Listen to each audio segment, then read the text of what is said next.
So we are going to watch this video because we're going to watch a video of Cenk from the Young Turks, that one of the largest progressive networks, YouTube channels out there. And I know if you're a progressive, I know I can already hear you. He's not a real progressive. They're going right wing. I understand that. Okay, I get that. But just for sake of this conversation, Cenk and the Young Turks are one of the largest, more progressive media voices out there, although they've been getting roasted by their own base.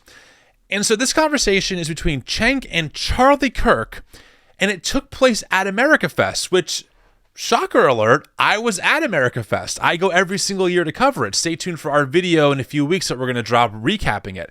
I was in the room watching this conversation happen in real time. I was quite perplexed by it. And then, of course, when this happened, the internet, especially the progressive media space, really was like, whoa, like, what is Cenk doing? Is he being red-pilled? Like, is this another step towards the right-wing machine, etc.? So what I want to do is I want to watch the whole 25-minute conversation, but I'm going to pause whenever I want, because this is my live, and I need a place where I can do whatever I want. And I'm going to pause and kind of give my commentary, because once again, I think what Cenk might be trying to do, but also I think it's kind of a miss. If you're new to the channel, welcome. My name is Tim Whitaker. I'm the creator of the New Evangelicals. We're a nonprofit organization that I started kind of by accident 4 years ago, and we help people find a better path forward in their faith. We cover topics usually at the intersection of politics, theology, and culture. One of the things I think we can bring to the table that a lot of maybe more left-wing media spaces don't is that we understand more than most the Christian nationalism that exists in Charlie Kirk's Turning Point USA sphere. And I just don't know if Cenk understands exactly what he's dealing with as he tries to play ball with a far right that is not only flirting, if not openly fascist at this point, but also has a theological undertone that says we have been called by God to be in charge. So before I get into the actual video, I want to share a small clip. Actually, first, let me take a time out and just pour me some fresh, some fresh 7-Eleven blueberry coffee in my brand new 7-Eleven mug that a listener or follower of the show, the Digging Up the Duggars podcast, sent me as a Christmas gift. So yeah, that's really good. I love that. So that's going to help me get through this. I want to share a very quick clip with you of Cenk and Charlie Kirk going at it 6 years ago. So Cenk and Charlie have not had a great relationship. Here's that clip. Check this out. Okay, you're trying to attack me, which is ridiculous, like asking me what my salary is. Sure, I'll reveal it willingly. You brought it up in context. I'm asking, why don't you live like a socialist? Okay. Go live like a socialist. The point is larger than that, Charlie. I live like a capitalist every single day, Cenk. I live as a Hey, capitalist, okay? I live when I believe. No. What do? I get charity every single year. Hold on. What's my salary? Hold on. There's Cenk in the crowd. Come on, Cenk, let's go. Charlie, what are you doing? Take a seat. Psycho? All right, no. Take a seat. You're going to take a seat. You're going to take a seat over here. Oh my God. What's my Charlie salary? lost it. All right. Ridiculous. All right, behave, everyone. Jesus Christ. Okay. I'm pretty sure that's Hassan Piker Charlie, on the Charlie. right. You do not practice what you preach. Charlie. All right, hold on. Last point. You don't. Okay, so there's a small clip. Charlie and Cenk do not have a great relationship until I'm sitting at America Fest in front of 20,000 people, and Cenk walks out to a huge, array of production, which that's a whole different conversation, and they sit down to talk. And so let's get into the video. I really want to get into this video with you guys. I really want your thoughts here. Let's see how this went. So, Cenk, welcome. Thank you. Thank you for that warm welcome. I appreciate it, guys. Thank you. So Cenk, the spirit of inviting you is that there's some confusion of these divides of right versus left, populist versus corporatist. I guess a good opening would be, as a man in the progressive movement, as one of the leaders of the progressive movement, what do you make of this last year, the state of the Democrat Party, and kind of American politics from the more progressive left perspective? Yeah. So first of all, I'm proud to represent the left flank of the populist movement. Really quick, I just want to point out that a lot of people that I've seen online do not believe that Cenk speaks for them. That being said, though, whether we like it or not, the Young Turks is one of the most prolific progressive organizations. And yes, they've changed some of their thoughts. I've heard recently there's been some infighting. I'm not really in that world a whole lot. I'm more in like the Christian progressive area in space. And even that term progressive, I have a lot of qualms with. I'm not so much in like the secular progressive space, but it seems like there's a lot of infighting happening. And after this video, Cenk got roasted even harder, and he's also doubled down even more. So, and to be clear, friends, I do want to call balls and strikes. I want to try and be fair, but I also want to give my opinion of why I'm concerned that this conversation happened at America Fest. And I think we need both flanks, so I'm happy to have this conversation. In terms of what has gone wrong in the Democratic Party, it's the same thing that went wrong in the Republican Party, but I do have to give you guys credit for a revolution well done.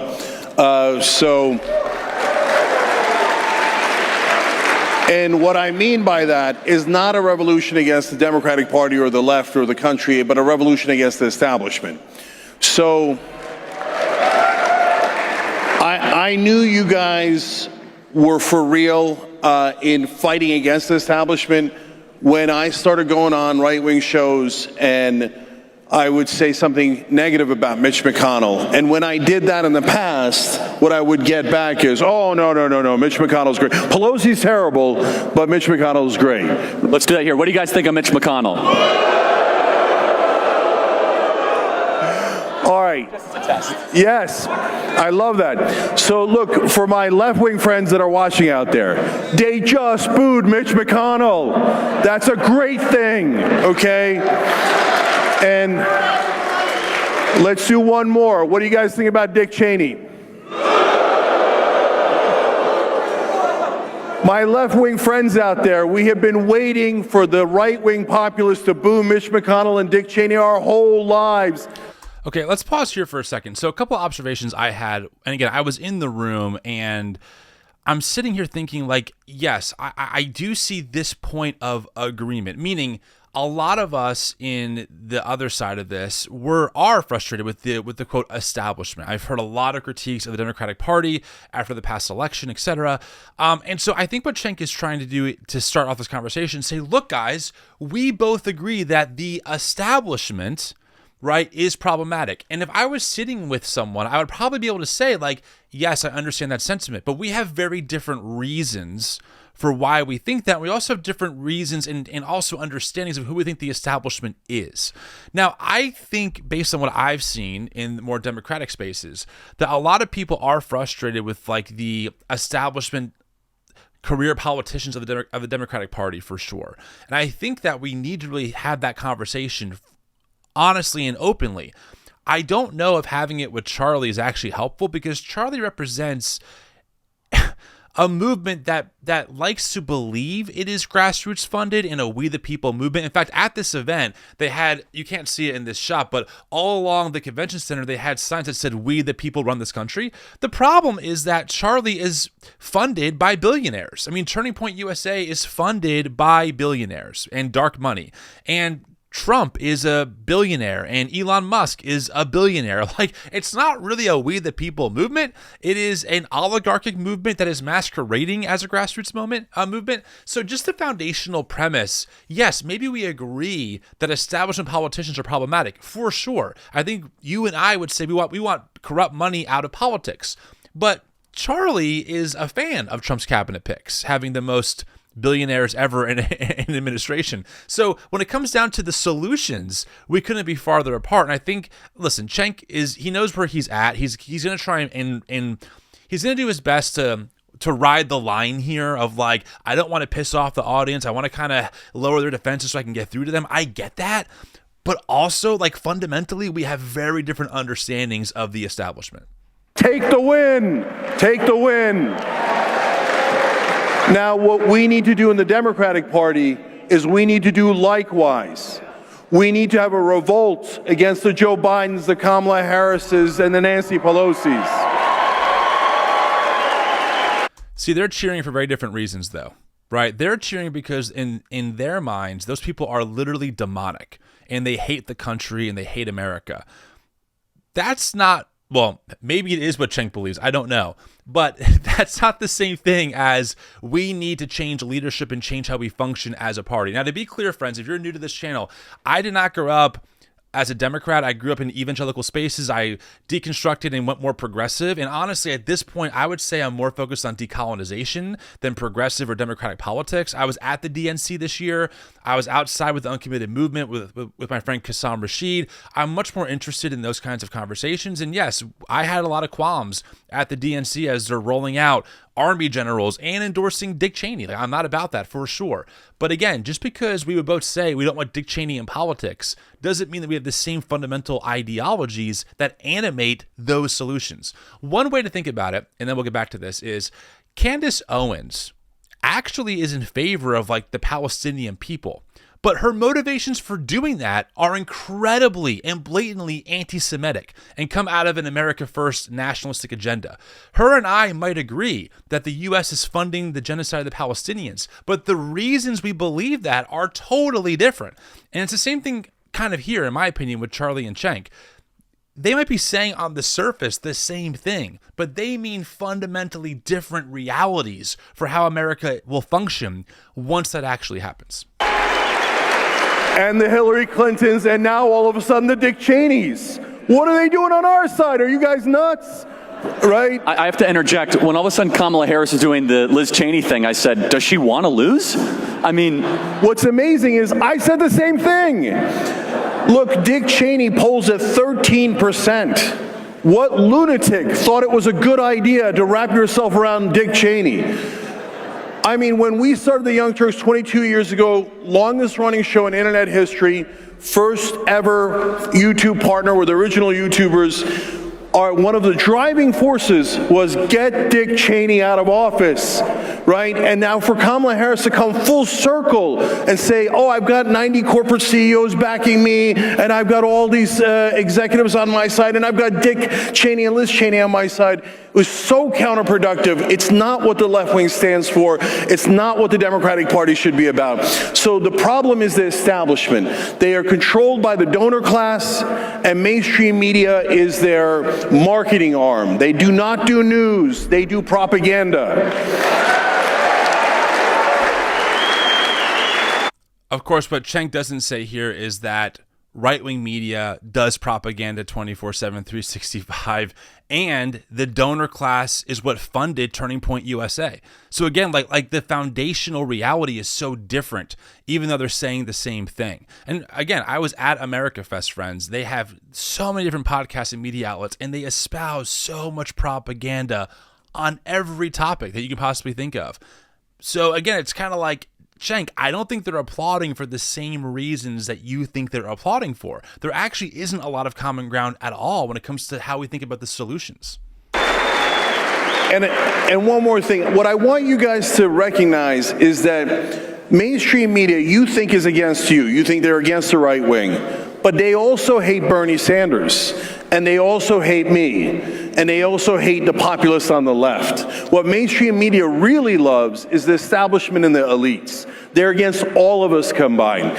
And if we dare unite on issues we agree on, they will be livid, and it'll be a beautiful day in America. But what issues do we really agree on? I mean, and this is where it gets kind of freaky for me, because Charlie is someone who on camera said that if he sees a black pilot flying a plane, he feels concerned because of DEI. He's someone who has said that colonization is a net positive. These are not just like differences of opinions on, like, you know, hey, how do we fix healthcare? These are fundamental differences. Fundamental. And so again, like, I don't know how Cenk plans on uniting or working together with this right-wing media ecosystem that promotes so many things that are blatantly either racist or bigoted or homophobic or just flat out false. And I'm sitting here in this room, by the way, I was over to the left, and I'm thinking to myself, like, what is the point of this conversation long term? Like, what is the point? Because the audience, all they're doing is filling in the blanks for what Cenk is leaving out. Right? Because their media world is Matt Walsh and Charlie Kirk and all those other podcasters who fill in those blanks for them. So yes, again, we would agree to a certain level that mainstream media is not great. One of my critiques was how they sane-washed Trump. But for Charlie, it was that they weren't fair enough to Trump. That's the difference. And that is correct. I mean, you were kicked off of some of the cable news channels for having heterodox opinions on certain issues. So let's kind of look at the last couple of years. We can go back to the Bernie Sanders thing. Explain to us, why is it that right-wing revolution was successful, and the Bernie Sanders with 2 attempts actually won the primary in 2016, and he had it stolen. Again, stolen election talk can be a little controversial. They stole it from Bernie Sanders in 2016. It's like why was that revolution not successful? Well, I can answer that right now, by the way, because Bernie didn't have billionaires backing him in a white evangelical mega infrastructure giving him a theology that he was God's chosen one. And this is where, well, let me hear Cenk's answer, then I'll kind of give my commentary. Yeah, I think it was because Donald Trump was a celebrity and they didn't take him seriously, so they made the mistake of giving him mainstream media coverage. And so they thought, and if you remember, Bill Clinton had this brilliant idea, we'll encourage Donald Trump to run on the Republican side and it'll destroy the Republican Party. How'd that work out for you, Bill? And so I remember saying at the time, no, don't do that. Don't do that. Because what I sensed was you need a non-politician to lead the revolt. So, because all the politicians, and right now they're having a conversation on the Democratic side about 2028, and the only people they mention are politicians.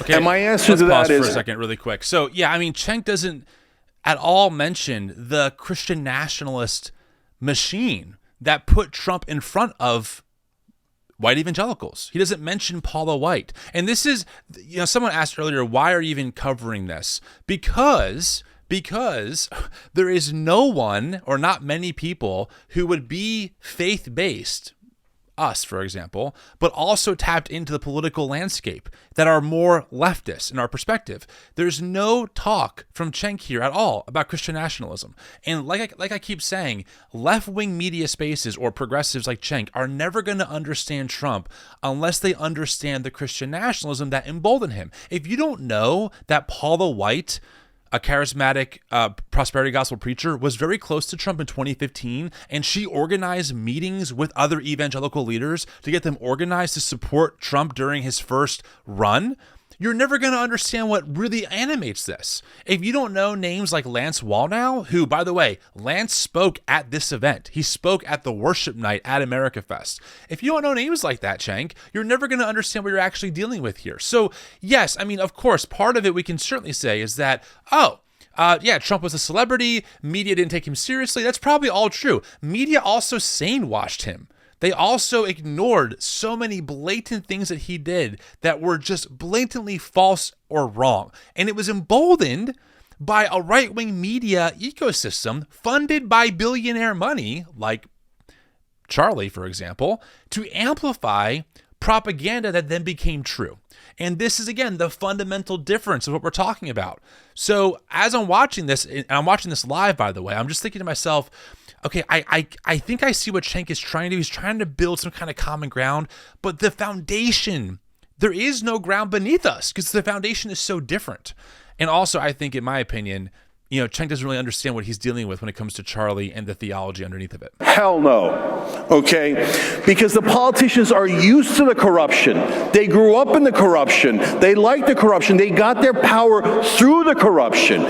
So I don't want that. I don't need that. And so when Trump came on, they gave him coverage. And here's when look, some people think that things changed after the election. No, I've been saying this from day one. Correct. And so back in 2016, actually 2015, after I think it was the second debate, when Trump was on stage and he said, I gave all these guys money and they did exactly what I wanted. At that point, everyone on earth, certainly in establishment and mainstream media, says he has no chance of winning, none. I went on the Young Turks and I said, he's going to win the Republican primary. Okay, because people hate corruption and they know it in their bones. Okay, now we will disagree on, is Trump really not corrupt? Is Trump really going to do the things that he promised? Is he really a populist? I would love to prove me wrong. I would love that, okay? And I mean, again, and I want to be empathetic. Cenk is in the middle of the hornet's nest, okay? Obviously, he knows why he's there. He wants to win them over. But, this is part of... I guess it's easy to play Monday morning quarterback, but I'm going to. This is why we're live, right? Cenk, there's been so much evidence, mounds of it, across the legal spectrum, showing how corrupt Trump is. Whether it's his conviction of 34 felony counts, him sexually assaulting a woman and being found liable for it, the hiding hiding classified documents, lies after lie after lie. He is corrupt. And one of my concerns is that when we try and have a dialogue like this, that's this public, it looks like we're trying to say, well, it's a difference of opinion. No, it's not. Trump is corrupt. And he brought his billionaire friends into the government. And in fact, there's a civil war happening inside of the Trump 1.0, Trump 2.0 people over, H1B visas. But yeah, I mean, he's corrupt, guys. He's corrupt. And I don't know why we're trying to sane wash this and trying to be like, well, maybe we see it differently. No, we don't. And well, we do, but you're wrong because we have data. So, and again, to be clear, I don't want to minimize what Cenk is saying. There are politicians in the Democratic Party who are corrupt. For sure. I'm all about getting rid of establishment type people and having a more populist leftist movement inside the government that is actually going to really fight for affordable wages for the working class, affordable health care, paid family leave, etc. I'm all about that.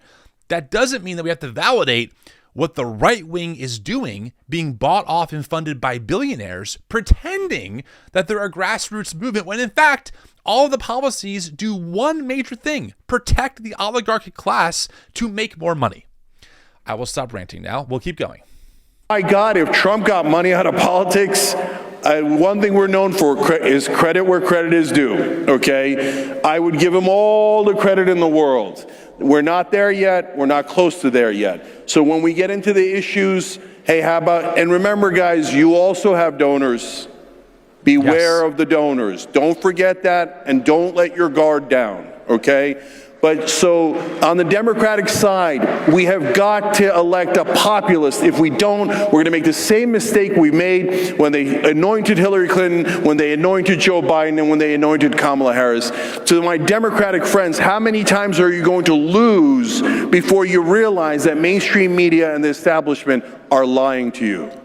Well, I do want to point out that Biden did win. Okay? He did win the last election. So, I obviously this past election was really disappointing. House, Senate, Supreme Court, for sure. No doubt about that. We have to be realistic about that. But Biden did win the last election. It's not like it's been a Republican bloodbath for 25, 30 years. In fact, Trump won the popular vote by a very small percentage for the first time as a Republican in 20-something years. So, anyway, I don't want to get in the weeds on this point, but I want to highlight one small thing that and maybe I'm reading into this, but if we back up right, where is it? Charlie nods. Got to elect a populist. If we don't, we're going to make the same mistake we made. So Cenk says we have to elect the populist. And I think one of the reasons, now listen, again, I'm reading into this. Maybe Charlie's nodding just because he's just in the habit of yep, no, I see that. And also maybe he's thinking, yes, please run a left-wing Bernie Sanders populist so we can show the world how radical they are. Don't forget, friends, in America, the Democratic Party is pretty right-wing. They're pretty right-wing. They are not that far left. One of the biggest lies that right-wing media tells you is that Joe Biden's administration is the most radical in history. It's really not, okay? It's really not. You get a populist in there, you get someone 2 steps to the left of Bernie Sanders, Charlie and all of his right-wing media people who are funded by billionaires who have the ear of millions of people are going to have a field day with that. They just are. So I think that actually plays into Charlie's hand by having someone, brought up as a left-wing populist who goes, I think that we should tax all the billionaires and have a gun control. Look, there it is. The radical Marxists are here. It plays right into the propaganda that this right-wing media ecosystem has been so effective in convincing the American population. that, you know, is somehow like on their doorstep. So I don't think this is really a great play, personally. When they anointed Hillary Clinton, when they anointed Joe Biden, and when they anointed Kamala Harris. To my Democratic friends, how many times are you going to lose before you realize that mainstream media and the establishment are lying to you? And so is that energy forefront in the Democrat Party right now? And I'm not saying this facetiously. Read us into what the power brokers of the Democrat Party are saying. Are they saying we need to run more to the middle, that we need to embrace more populism? We're hearing some of the names, but what is the vibe of the people that do this for a living? Yeah, so I can tell you definitively that the Democratic leadership and the Democratic establishment will never voluntarily go in a new direction. They will never voluntarily accept populism. They are built on donor money. They are of the donors, by the donors, for the donors.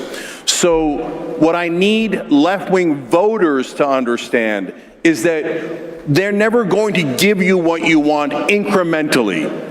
Martin Luther King talked about the tranquilizing drug of gradualism.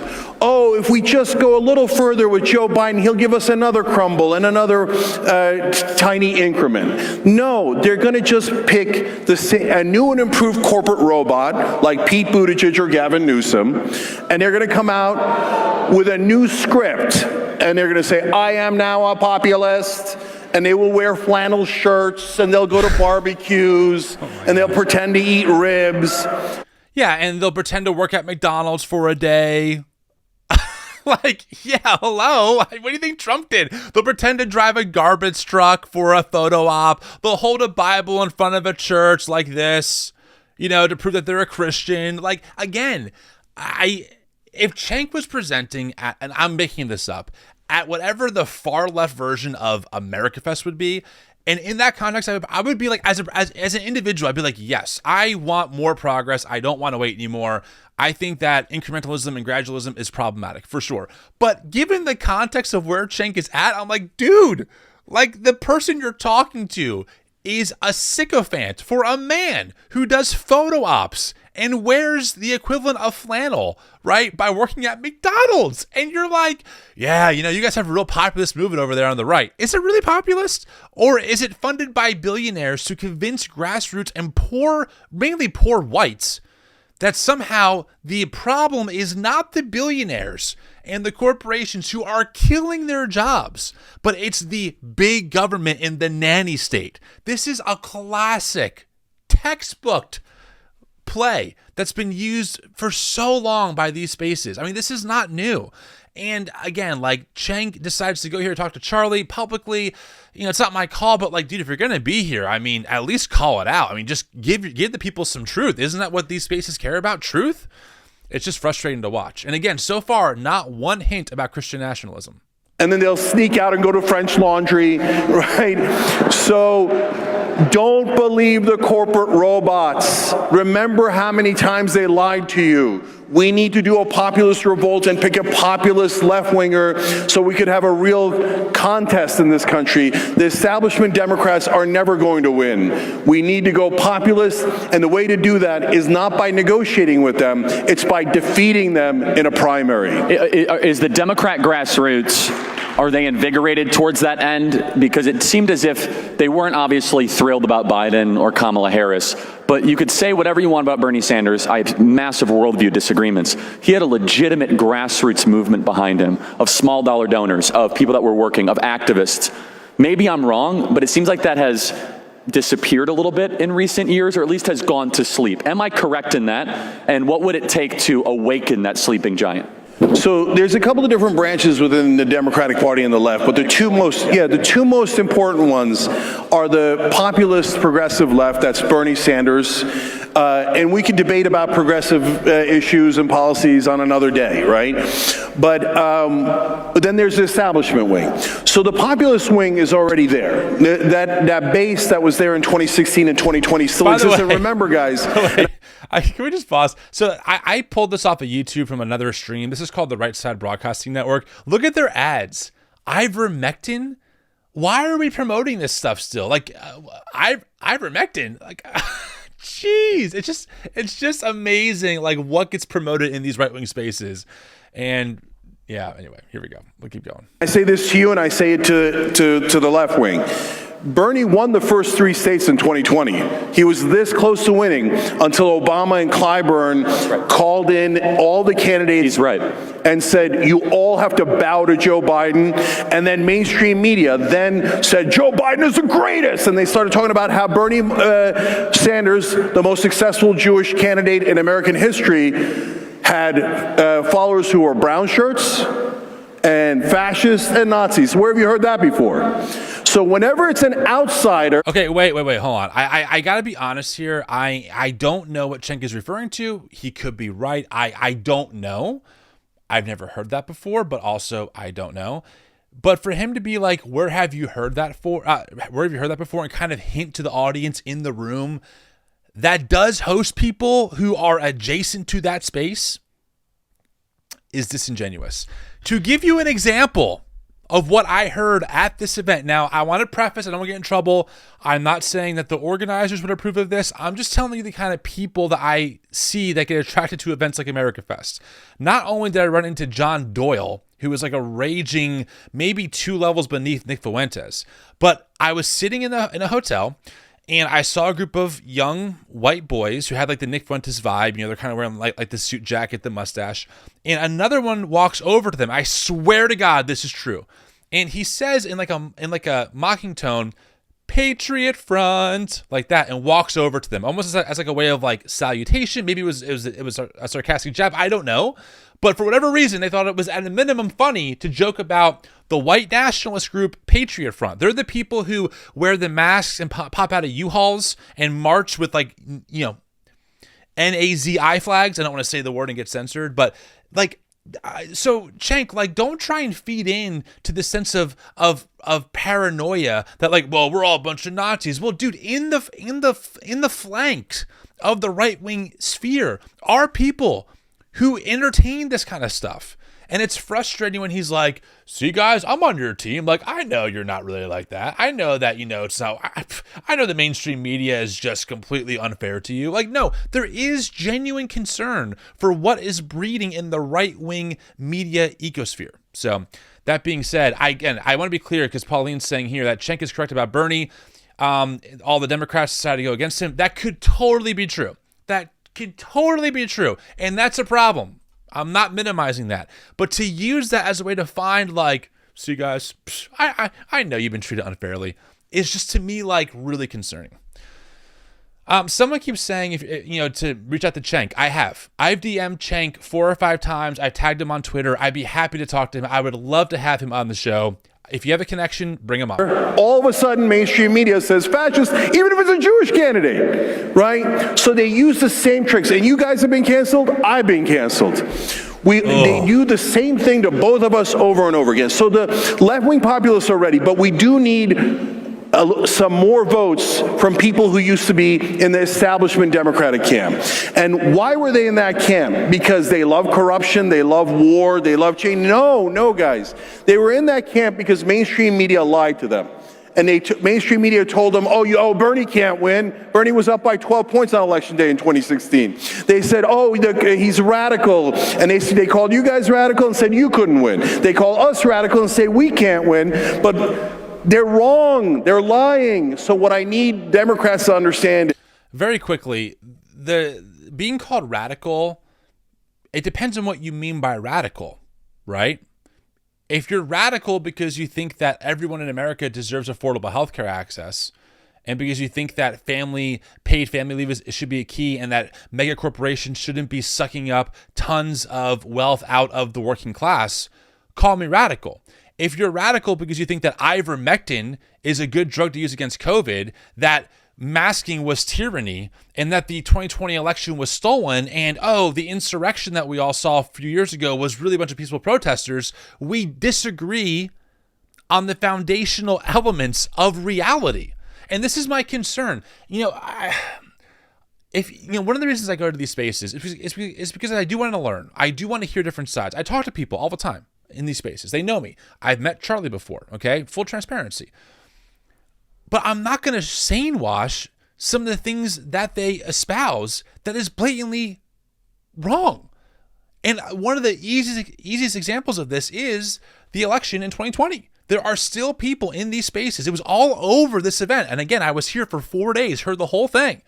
They really think that the 2020 election was stolen from them, despite all of the data and evidence that says otherwise. So it just is kind of concerning that Cenk is trying to play ball with a group of people who have a different reality. It's almost like saying, listen, I'm a round earther, you're a flat earther. We might have some difference of opinions on the shape of the earth, but hey, we still agree that, that thing's a problem. Or, hey, we still agree that the sun exists. Yeah, true. But how the sun functions, what the sun touches, how it works in relationship to the earth is completely different. There's actually no common ground if you think the earth is flat and I think it's round. We're not in the same universe anymore. And I feel like in many ways, this is kind of what we're watching here. All right, I'll keep going. Is stop believing in Morning Joe and The View and all the garbage on TV. So that's a really good point about the media ecosystem. You guys are, without a doubt, the most popular, progressive, over-the-top, non-mainstream media sanctioned community. Is that fair to say? Yeah, 27 million subscribers, 30 billion views. I think it's fair to say. No, I'm not saying that sarcastically. I don't know of anyone that comes close. However, do you think there's a robust alternative media ecosystem on the left that is comparable to what's built on the right? I can say confidently what we have on the right is pretty impressive. We have from podcasting to videos. We don't rely on cable television. Who here listens to podcasts or social media for all your news? Raise your hand. I mean, every single hand goes up. Okay, this is actually a really important point. Now, if you've been around the work that we've been doing for the past year or so, we've been raising this alarm for several years. Right-wing media and the ecosystem is super well organized. They cross-pollinate. They are really well funded, and they're really compelling with how they present their messaging. And they're willing to use social media and other forms of communication to disseminate. There is nothing remotely close to that on the left, especially the quote-unquote far left. Again, I would love to know what the far left believes that make them far left, but for sake of this discussion, there is nothing like that. Nothing like that. Nothing. Turning Point USA alone, $81 million in funding last year. That's just Turning Point. That's not Daily Wire. That's about $220 million last year. That's not PragerU. That's not The Blaze. And that's not including the much smaller podcasters that you never heard of that stream all the time. There is nothing even close to what the right is doing on the left, to be clear about that. And I totally agree with Charlie. What they built is impressive. The difference is that they are totally funded by billionaires. Left-wing money is not really a thing in that capacity. And that's what I think is so frustrating. Plus, I mean, Russia likes to funnel their money into voices like Tim Pool, paying them up to $100,000 per episode. That's the Tenant case. You can look into that. So yeah, I agree with Charlie here. Not even a comparison.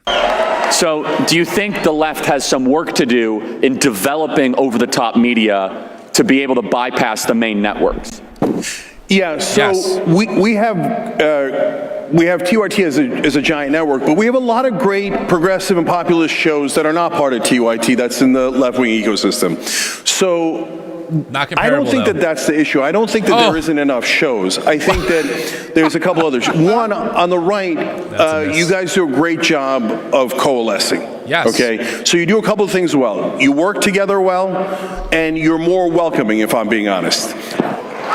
We're glad Cenk's here, right, everybody? Interesting. This is a kind of a classic point I hear a lot. Now, I'm going to be honest with you guys. I'm not super deeply embedded in like secular left-wing spaces, so maybe that's true. Cenk's been around that space longer than I have.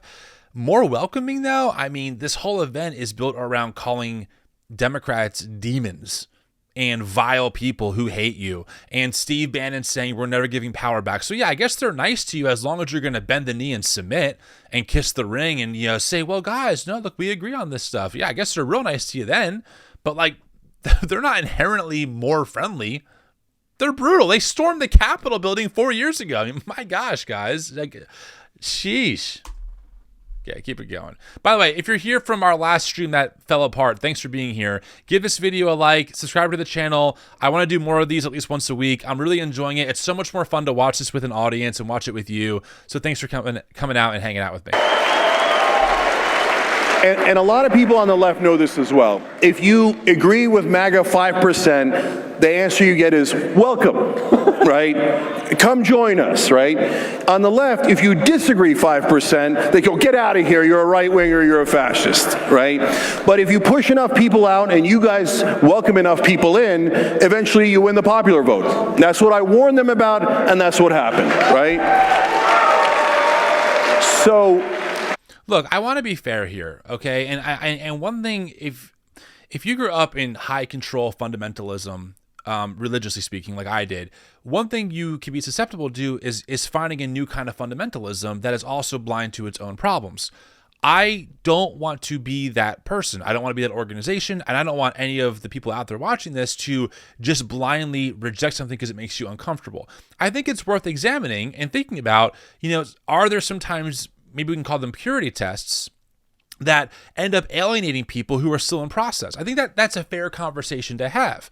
But again, read the room. Like you're giving so much red meat to Charlie Kirk and his audience who already believe these stereotypes about the left. They're blue-haired, they're childless cat ladies, they're super mean, they want to cancel everyone. And then Cenk comes on and is like, yeah, guys, my team is just so brutal. 5% disagreement and you're out.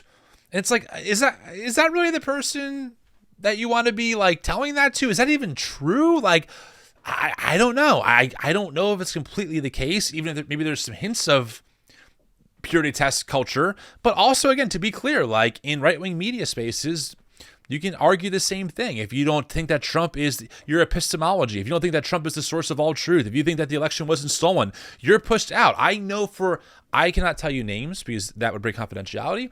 I will tell you that there are pastors who worked with Turning Point USA Faith who did not bend the knee to Charlie or who did not want to espouse the same kind of right-wing talking points, and they were kind of moved out and kind of looked over. Now, maybe they're not as public about it, but it happens anywhere. Groups are going to have in and out groups. It's just part of how it goes. So anyway, I'm a little long-winded here, but let's keep it going. Look, I propose simple rules. The 3 rules of the internet. Rule number 1, when we disagree, we fight. There's nothing wrong with that, right? Now, rule number 2 is afterwards we must have a beer together, okay? And rule number 3 is, for God's sake, when we agree, let's unite.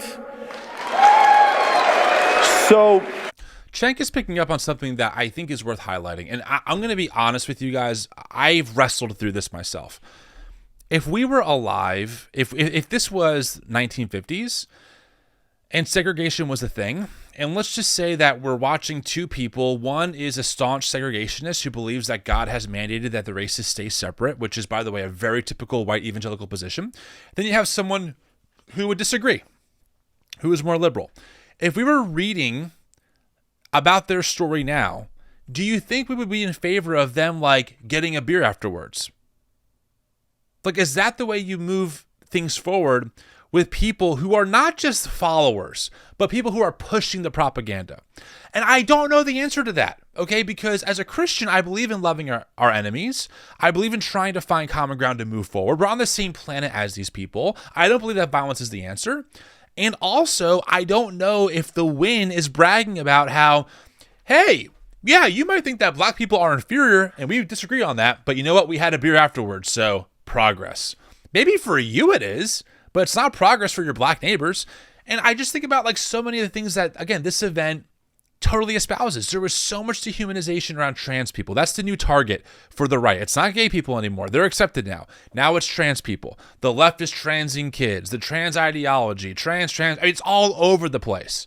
And I'm just like, I don't know if it's a win to brag about publicly, hey man, we disagree on the rights of trans people and being able to exist and access the care that they need, but hey, we had a beer over it, so I guess it's all good. I just don't know. I am truly processing this out loud with you live in front of the internet, which is maybe not a good idea, but I just don't know if it's, maybe we can say, I don't know if it's the wisest decision. Is that fair? Okay, we'll keep going. We'll love I'm reading your comments, by the way. Keep them coming. For the left, we have too much division. We almost never unify. I don't mean with the right. I mean internally. The left loves to attack one another. I love you guys on the left. I love you. But every once in a while, when we get a yes, when we agree, can we please unite? And the second thing we need is for the old, I'm being honest, and on average, not everyone, of course, but for the older Democratic voters, please turn off your television sets. They're lying to you. They're tricking you. They're trying to get you to vote for corruption. They're trying to get you to vote for policies you don't even want. So if we can do those two things, then we'll be in great shape. So I'm not sure how you'll feel about this, but there is a not a consensus. There is a belief with some people like Seth Moulton and others that some of the embrace of what we would call wokeism or whatever was a reason why Democrats had a less than desirable election outcome. Do you subscribe to that belief? How do you interpret that when some people say we need to kind of shed away some of the more new elements of the cultural implications of politics outside of economics, like the Seth Moulton belief that where he says the trans stuff hurt us? Yeah, so the trans stuff hurt? No. See, again, this is why Charlie's so slick, right? Because Harris, I mean, I watched a lot of her campaigns. I was at the DNC. I didn't hear one mention about even trans rights from anyone on that stage. Wasn't in the talking points, wasn't in the speeches. It was talked about by Matt Walsh and the right. They made trans people a target, and they pulled a few clips out of context of Harris and used that to smear, right? Harris is for they, them. Donald Trump's for you. That was one of the talking points. Really effective propaganda. Dehumanizing propaganda, terrible propaganda, but effective. And then Charlie goes, "Do you think, Cenk, that that like the whole trans issue with the left really hurt people?" Charlie, who talked about it more? You guys did. You guys took a fraction of the population, and you made them the scapegoat for all of the problems in America, along with undocumented immigrants. Like, you did this, bro. You brought this to everyone's attention and said they're the problem. And you're asking me if my side talked about it too much because they defended the rights of trans people, by the way, who are American citizens, to exist in public and to have access to health care and to be recognized as normal citizens? And Cenk takes the bait. Well, let's see what he says. Look, guys, on that stuff, I've been having these debates internally with the left wing. And I explained yesterday, actually, on the Young Turks. Look, everybody's positions are in a different part of the left-right spectrum and on different policies. So I can name you policies where you say, well, that's pretty moderate, right? I can name you policies that you're not sure is left or right wing, but that is definitely populist, right?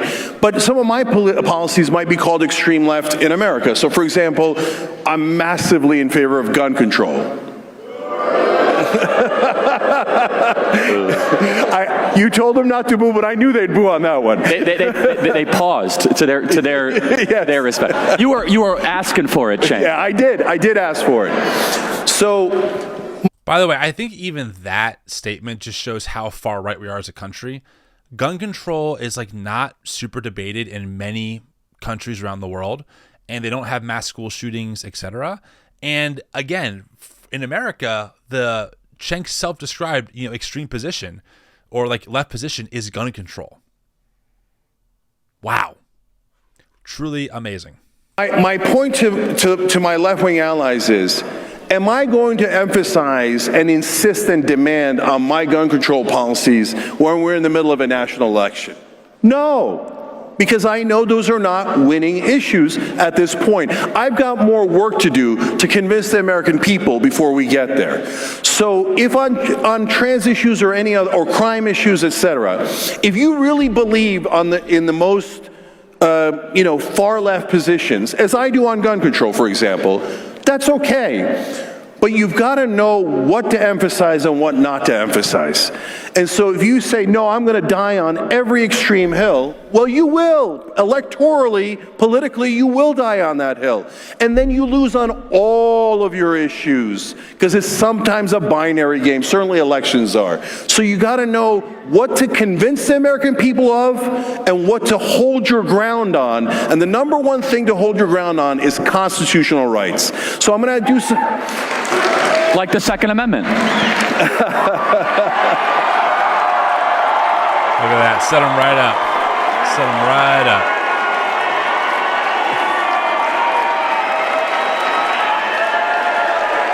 So, no, I know. So guys, look at that. We totally disagree on that issue, but we just... You were asking for that one, I'm sorry. No problem.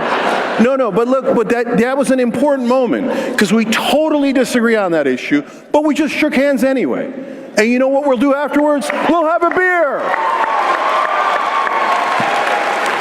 So... Very interesting. You know what it is when you disagree on something and then you fight about it and then you have a beer afterwards? That's called America.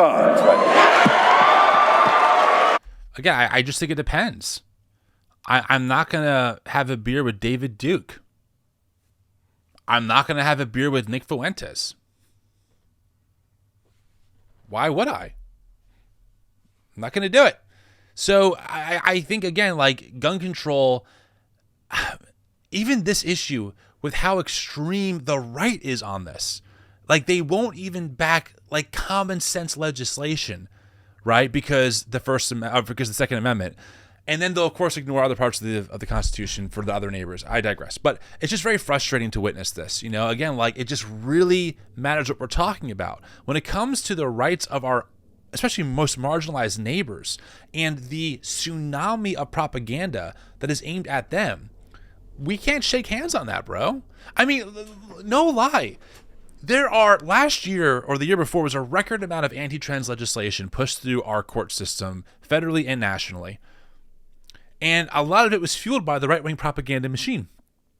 There was not one trans person or organization that instituted or brought in legislation to reduce the rights of Christians like Charlie. It is a lopsided battle. And what they're good at is they're good at spinning it and saying, no, we're under attack because queer people are public. We're under attack because drag queen story hour 1,000 miles away happened in a library and our rights are under attack. No, they're not. No one's forcing you to go to drag queen story hour. No one's forcing you to watch a show that features a trans person. They deserve visibility. So it's just really interesting to watch how this is really in real time, watching Cenk kind of fall for this hook, line, and sinker and playing the game that so many of us are like, guys, this is not what you want to do. And again, I want to be very clear about this. As a Christian, as a follower of Jesus, I do not believe in violence. I believe in loving our enemies, but I also believe in liberating the oppressed like Jesus teaches us to do. And I'm not saying that these are really easy conversations or that we have new binary ways of thinking about this, all right? But I just don't know, again, especially bragging about it publicly, when you say you're representing the left, I don't know if that's kind of the play. I just don't know if that's the move, Cenk. It's one thing to have private conversations and, try and find common ground, but to brag about, look, guys, I'm sitting next to Charlie Kirk, the guy who tells you on camera that if he sees a black pilot flying a plane, he's a little concerned because of DEI initiatives. The guy who says that colonization was a net positive for the world. That guy, right? I can have a beer with him because we just disagree. It's like, these are pretty fundamental things to be disagreeing on. Just saying. All right, we'll keep going.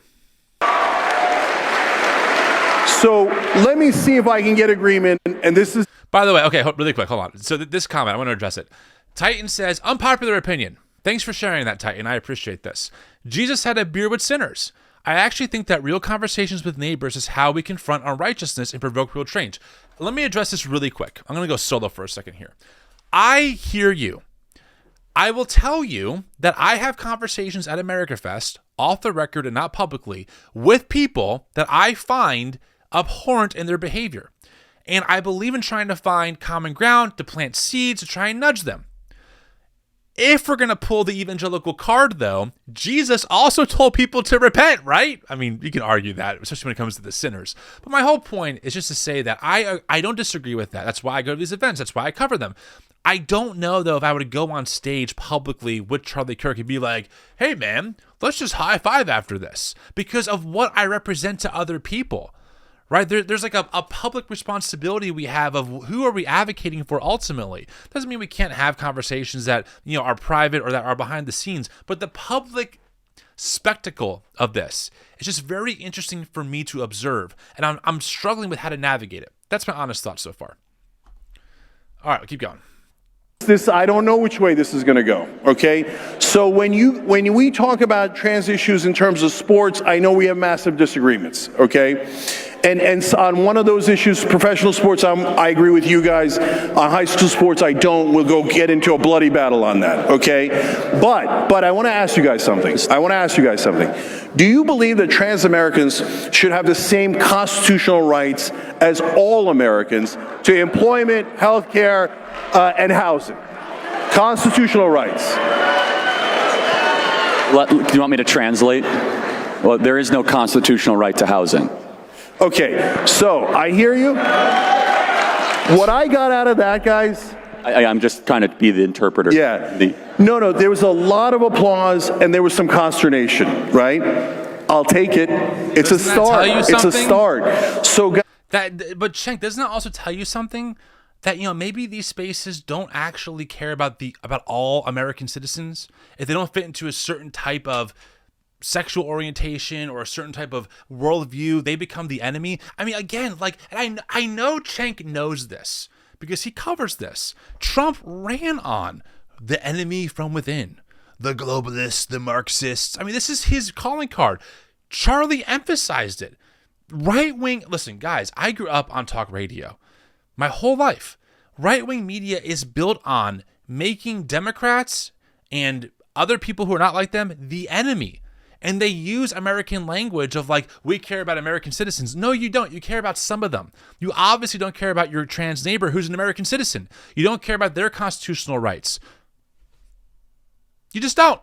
And Cenk is like, well, it's a start. Again, for the sake of pragmatism, sure. But again, do you have to, like, why are we playing ball with people who don't think that trans people deserve to exist? The Daily Wire was a major booth at this event. Michael Knowles has said that we have to eradicate transgenderism. I mean, come on. Matt Walsh, Candace Owens, when she was with them, called trans people demonic. What are we doing? I don't know if it really helps your cause here. Guys, when we can even disagree about what's constitutional, Second Amendment, housing, etc. But just let's treat everyone as Americans. And I say that to the right and I say it to the left. For sure. So we're going to go a little overtime because I know the boss here. And there's two things. I want to ask about free speech, and then I want to try to say, can we get one or two action items that this community can get behind in this new Congress and this presidency that are populist that maybe we can push for and advocate for? Now, I want to try to maybe see if we could brainstorm that together. Number one, the first on free speech. Do you think that the left, and you are an exception, is ready to embrace a robust, spirited culture of freedom of speech where disagreement is welcome, where you're able to have these kind of dialogues and forums? And I think it's a tragedy, it seems to be, that more the right is willing to do it. Prove me wrong if that really is the case. Yeah, I'm trying to remind the left of who we are, because the left is supposed to be for freedom of speech. I gotta be honest with you guys. This talking point perplexes me. It perplexes me because not only is Turning Point funded at $80 million a year, not only are there 20,000 people inside this convention center saying whatever they want, literally, not only has Trump said whatever he's wanted publicly with so far no actual legal recourse. I mean, even his conviction will have absolutely no consequences to it, right? I mean, the right-wing media ecosphere is funded by billionaires. There is Rumble. Elon Musk bought X, pushed out left-wing voices, made it a right-wing, borderline 4chan haven, and Charlie was like, does left want to embrace free speech? What does that mean? The government is not putting people in jail for free speech. That's the guarantee, right? The government does not interfere with your right to free speech. But just because the left shouts you down doesn't mean that you're being persecuted, Charlie. That's free speech against free speech. Just because people don't want you on their college campuses doesn't mean that your free speech is being censored. You can say whatever you want and still be censored. Meaning people can still say or push back against your rhetoric. That's part of the free speech thing, isn't it? It just is so weird to me that this is one of the big things. And I think, honestly, at this point, especially following Christian nationalism so much and kind of following this world for the past 4 or 5 years and growing up in it, Free speech is code for we want to push our propaganda without being challenged. We want to push our rhetoric, our venom, without having any kind of pushback. We want to push our rhetoric and our venom wherever we want, and business owners and college campuses and other places that we want to go to can't deny us access. That's what they're saying. That's what they're saying. And it is just such a dog whistle. And again, like Cenk plays into it. Yeah, I keep telling people on the left. What? Like, what power has anyone on the left been able to shut down Turning Point or America Fest? This thing will be seen by millions of people. Free speech accomplished, Charlie. But people can also use their free speech to communicate shame and disappointment.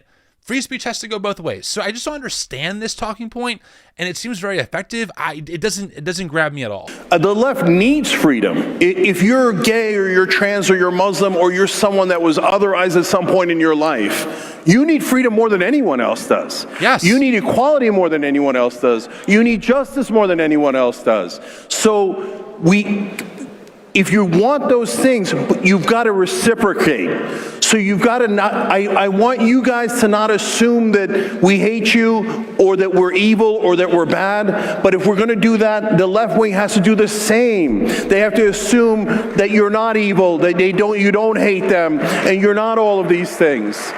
So I know from time to time we'll still get back into the battles and we'll still call each other names, right? But overall, if we can begin to not hate each other, and so when we disagree, let's try two more real quick. Okay, briefly, this whole hate each other thing. First off, again, I'm not in the secular left world. Not my lane.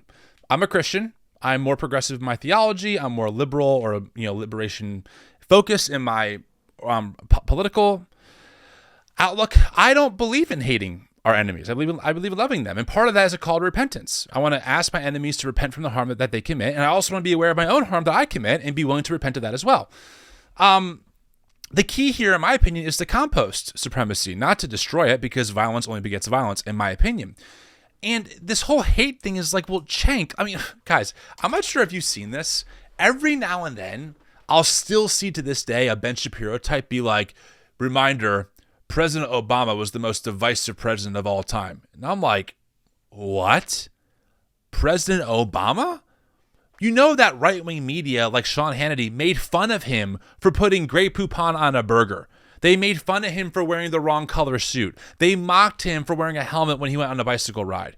They denigrated Michelle Obama's Healthy Kids initiative, which now they're all about making kids healthy again. Like, I'm not going to be gaslit either by the nonstop venom of right-wing media aimed at their political opponents, calling them demons. And this is where Cenk really misses the plot, because Cenk, in my opinion, maybe I'm wrong, but in my opinion, does not understand what he's dealing with, because he's missing the theology that undergirds this. He's missing the Christian nationalism. He's missing the charismatic theology that says that we're in a battle against demonic forces and that the demons have infiltrated the left wing or the Democratic Party and that they're full of demons.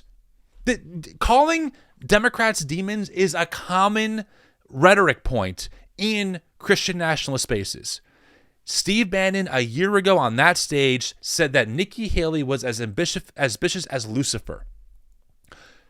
How do you find common ground when one of the parties is calling you demonic? That's not the same thing as calling someone a fascist, by the way, because fascists can change their mind. Fascists can repent. Demons, by definition, are incapable of repenting. They're demons. They only have one nature. And demons need to be destroyed. So it's really rich to hear this kind of talk happening. And it's clear to me that Cenk has no clue about the theology that undergirds Charlie's rhetoric, Rob McCoy's rhetoric, the whole worship night that happened at this event with people praising Jesus and then lambasting their Democratic opponents as evil and demonic. That stuff really impacts how the audience he's speaking to understands the left. They're never going to think about them as human beings. They're going to think about them as a demonic entity fueled by Marxism, another talking point, and communism that hates God and hates America and wants to destroy the blessing of America that God has given people like Charlie. That's how this works. And Cenk has no awareness of that. he also has no awareness. Last thing I'll say, and we'll get back into the stream. By the way, if you're joining, our stream had to end abruptly because I had internet problems. So this is stream 2.0. So please give this video a like and subscribe to the channel. It'll be so helpful. Last thing I'll say about this is that the fatal flaw that Cenk has here is that he really thinks that Charlie and Turning Point and all of his allies want to work together. They don't. Cenk, look at me. They don't want to work together. They do not believe in pluralism. They don't believe in compromise. They don't believe in trying to find the common good through a plurality of different perspectives. They believe in conquest and taking over. That's why Pete Hegseth got nominated to the cabinet of the Trump administration. The man has crusader tattoos on him. These people are not interested in working together. Ultimately, they might say that they are at first, but ultimately they want to conquer you, the enemy, because that's all you're going to be to him, an enemy. This is my problem with James Lindsay. He's one of the atheists who speaks at these events. James Lindsay is one of the first people to go under Christian nationalism. Stephen Wolfe, the author of The Case for Christian Nationalism, has said that in his world, atheism is punished. Blasphemy laws are enforced. That's not very First Amendment-like. You won't hear Charlie talk about this, though, because, maybe it's not really my thing. So Cenk does not understand that what he's dealing with here is not about good faith. It's not about common ground. It's not about compromise. It's about the opposite. It is, we are true Christians. We've been given a mandate by God to take over America, and we're going to conquer anyone who gets in our way, or they can assimilate into our worldview. That's it.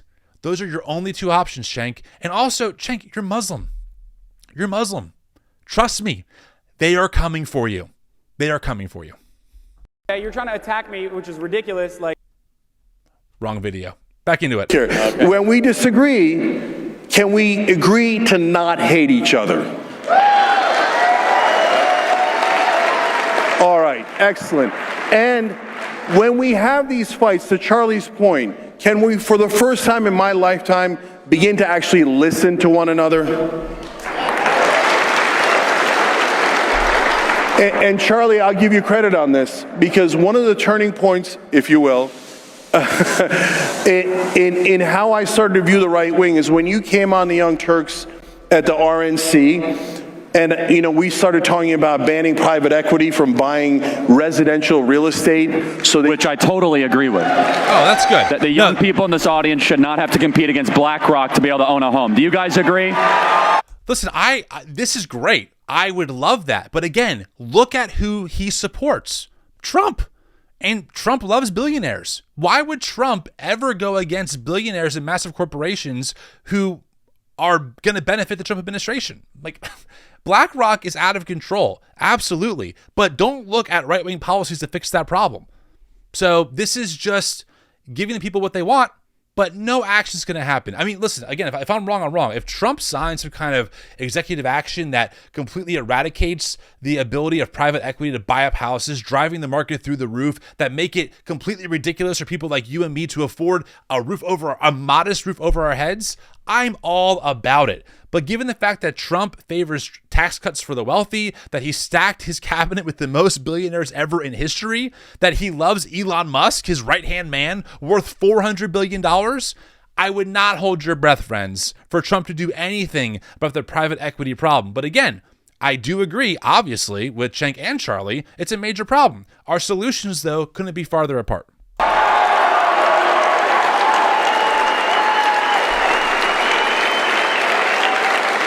So, by the way, I did stand for that. I applauded on TYT.com that's one of the 6 pillars, right? And all my life I go on Republican shows, I go on right-wing shows. When I say something against the bankers, they're like, no, the bankers are great, the bankers are great. Oh, I was so frustrated. And now all of a sudden we got the right-wing populists saying, let's ban the bankers from buying our homes so they don't drive up the prices. Yes. The left, take yes for an answer. Take yes for an answer. And look, what I said online on X was, at least what we got out of this election is, we're no longer in an establishment prison. Now we're in the populist woods, right? And if you say, yeah, but we're going to fight in the populist woods, yes. but at least we're all human out here. We defeated the corporate robots, and we've got more fights with the corporate robots to come. But Charlie doesn't think that, though. Charlie does not think that they're all humans out there. If they're trans, they're not human. If they're a black pilot, you can't really trust them. Come on. Cenk, and you got to know better. You got to know. I got to assume that you see enough of Charlie's tweets and what he said in the past to know that, like, this dude is not a great faith actor. Like, I don't really think he believes that his Democratic, neighbors are real humans. By the way, I'm seeing in the chat here, do we delete comments? No, I haven't deleted one comment because there's only me here. So not sure what's going on, but no, I haven't deleted a comment. Anyway, yeah, it's just, gosh, it's frustrating. Okay, let's wrap this video up. But out here in the woods, when I see you guys, I don't hate you anymore, right? I see my fellow Americans.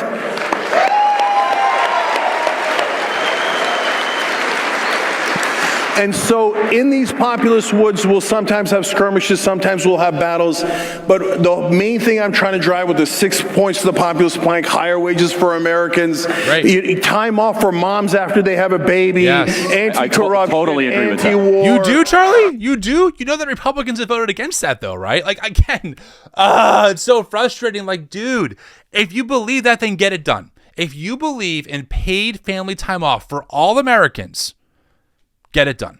I would love that. If you believe in affordable wages and that big mega corporations like Walmart shouldn't be able to pay their employees a borderline, very unfair wage, then fight for it, dude. Fight for it. We'd love to see that. I'm not holding my breath. The reason audit the Pentagon. Oh, yes.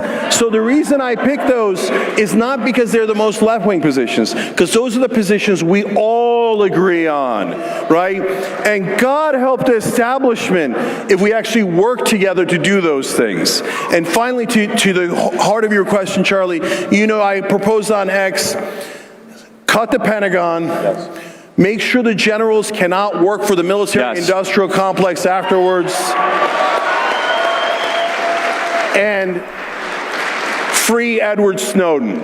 I agree. So it's beautiful that we have populist agreement on the right and the left on those issues. So I'm asking you guys, let's make those a reality, because right now, a lot of my friends on the left don't believe you. They think, no, they can't possibly be telling the truth, right? No way they're going to cut the Pentagon. No way they're going to have a conflict of interest rule for the generals. No way they're going to do any of this, right? Prove them wrong. Prove them that you are actual populists, that you do mean it, and that we can work together to get those things done. Cenk, thank you so much. Guys, that was great. Thank you. There you go, friends. So they shook hands and they walked off stage. I mean, quite the conversation. Cenk has had many conversations with people in leftist spaces. One of them was really good with, I think his name is Mark Lamont Hill. Loved it. Maybe it's worth us watching it at some point. I don't know. But yeah, I mean, I was in the room when this happened. I went to America Fest for the third year in a row. I sat there to listen to what was going on. And again, it wasn't like I was, oh my God, this is evil and terrible. But it was like, what's the point here, Cenk? Like, Cenk, what's the play long term? Right? Like, what is the goal? Are we really trying to shake hands with people that, again, I don't want to sound hyper partisan. It's just a shame that we are here in American politics where if you say the 2020 election was not stolen, you're automatically going to be assumed, or it's going to be assumed about you, that you're a liberal. It's like, but that's just kind of common sense. Like, I mean, Rudy Giuliani said in court that there was no election fraud.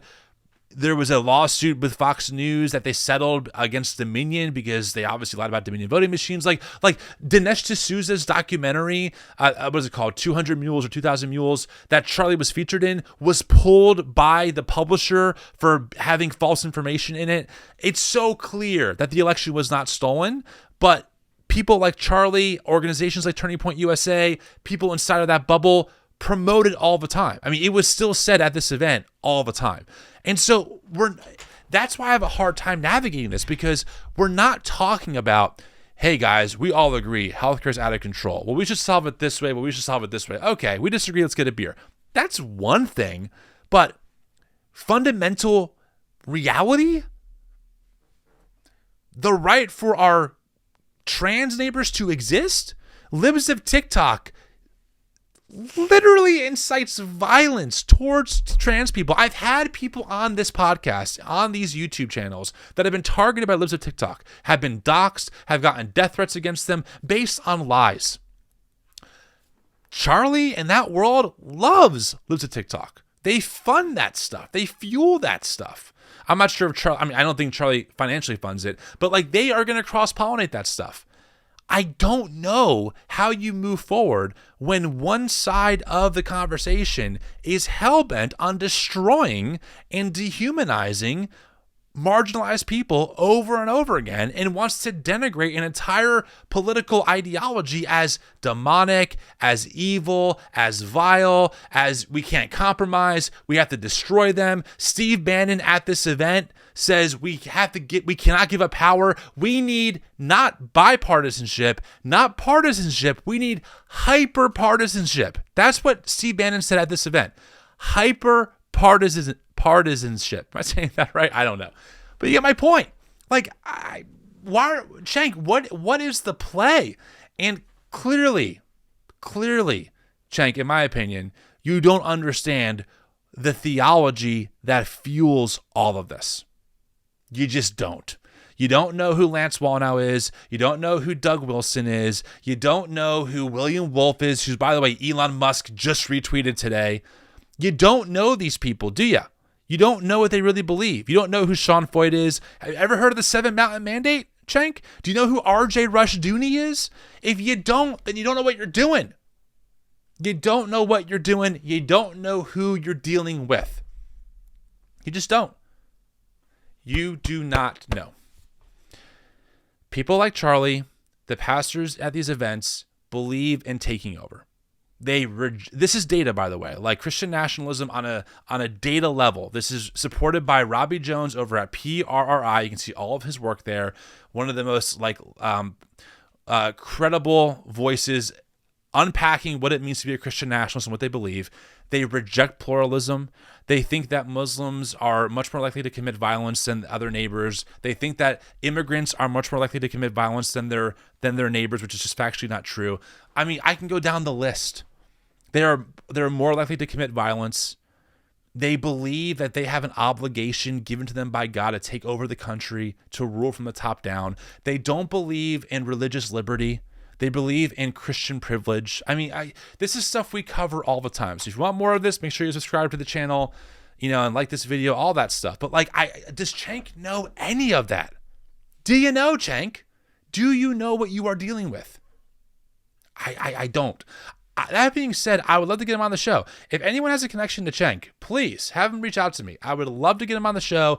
Would love to have a good faith dialogue. Would love to understand what he's thinking. And I would love to share with him the Christian nationalism that undermines this. Because unlike Cenk, I grew up in an evangelical world that taught me songs like, I might never march in the infantry, ride in the cavalry or shoot the artillery, but I'm in the Lord's army. Yes, sir. I was like 5. when I learned that song, that I'm in the Lord's army. This stuff is reinforced all throughout evangelical culture. And so we just have to know what we're dealing with. And I'll wrap up with this. By the way, thanks for watching. It means so much to me. My first live of 2025, I want to do more of these where I can respond to whatever I want. It's just very low key, very chill. Last thing I'll say is that, unless you grew up in it, you just don't understand the mentality that goes on inside of these worlds. Yeah, I mean, Kate. Okay, Awana. If you don't know what Awana is, you don't know. You don't know. You just don't know. And my real concern with the secular left media world is that while they might talk about Christian nationalism, they don't really understand Christian nationalism because they didn't grow up in the world that we grew up in. They didn't grow up being taught that God has given me a special calling to do great things that translates to right-wing political outcomes. It's a hard thing to explain if you didn't grow up in it. which is why if you're a Christian out there and maybe you're more progressive or you deconstructed, we need people like you to help raise awareness, because mainstream media sure as hell ain't talking about this. Left-wing media doesn't really have the categories or understanding to talk about it. And the scholars out there like Matthew Taylor and Kristen Dumais and so many more are doing great work, but don't have the platform to amplify the messaging. And so that's why we exist. I'm going to be straight with you. We're trying to fill that gap of we are leftist, we are Christian, and we want to fill that gap of, hey, guess what? We're going to talk about politics and culture and theology. We're going to be in the American zeitgeist, but we're not going to be a right-wing MAGA Christian org, and we're not secularists. We are Christians advocating for a better future for all of our neighbors. So anyway, friends, that's what I got for this one. I'm so sorry earlier about the glitch that we had. It's so bizarre. I'll see if we can kind of combine this or pull some extras from it, make it its own YouTube video so it's a little more shareable. Would love your thoughts. You can shoot me a message on Instagram at the New Evangelicals, or my private or my personal account at Tim Whitaker Speaks. Love having you here. If you have guest recommendations, let me know. Have a great week. Talk to you all later on. See ya.